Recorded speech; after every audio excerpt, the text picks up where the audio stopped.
हे आत्ता फक्त सगळ्यांच्या सहाय्याने ते करत येत आहेत आणि त्याच्यासाठी बोगस मतदार भरले जात आहेत, जेणेकरून ह्याच्यातनं सगळे खासदार आमचे, आमदार आमचे, जिल्हा परिषदा आमच्या, महानगरपालिका आमच्या, नगरपालिका आमच्या, सगळे एकदा हातामध्ये आलं.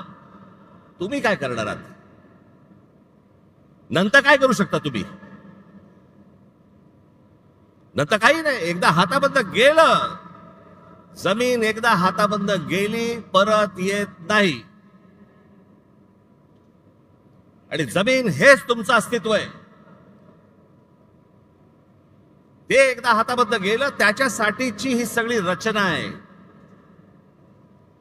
माझ्या महाराष्ट्रातल्या सगळ्या मतदारांना माझी विनंती आहे, सतर्क रहा.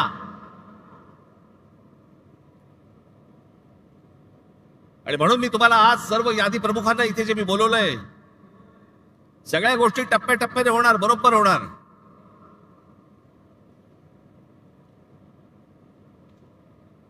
मी ज्या सर्व संपूर्ण यादी प्रमुखांना बोलवलंय, मुंबईचे आहेत, ठाण्याचे आहेत, कल्याण डोंबिवलीचे आहेत, नवी मुंबईचे आहेत, मीरा भाईंदरचे आहेत. घराघरामध्ये जा.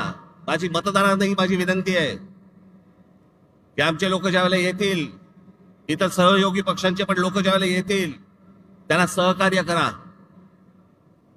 एका घरामध्ये 800 माणसं भरली जात आहेत, नावं दिली जात आहेत. 700 माणसं, 800 माणसं, 1000 माणसं, 500 माणसं, जे मतदार नाही आहेत. पण अशी सगळी खोटी नावं भरून हे निवडणुकांना सामोरं जायचं म्हणतायत.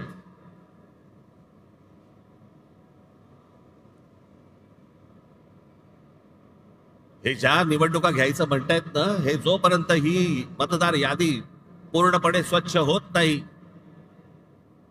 सर्व राजकीय पक्षांचं समाधान जोपर्यंत होत नाही, तोपर्यंत या महाराष्ट्रामध्ये निवडणुका घेऊनच दाखवा.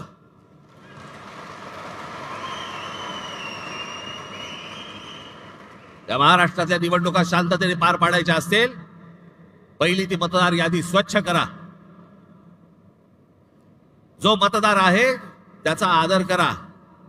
जो खरा मतदार आहे त्याला मतदान करू द्यात. कोण सत्तेवरती येईल आणि कोण पराभूत होईल याच्याशी मला कर्तव्य नाही, पण जे मतदान होईल ते खरं होईल, या दृष्टिकोनात निवडणुका झाल्या पाहिजेत.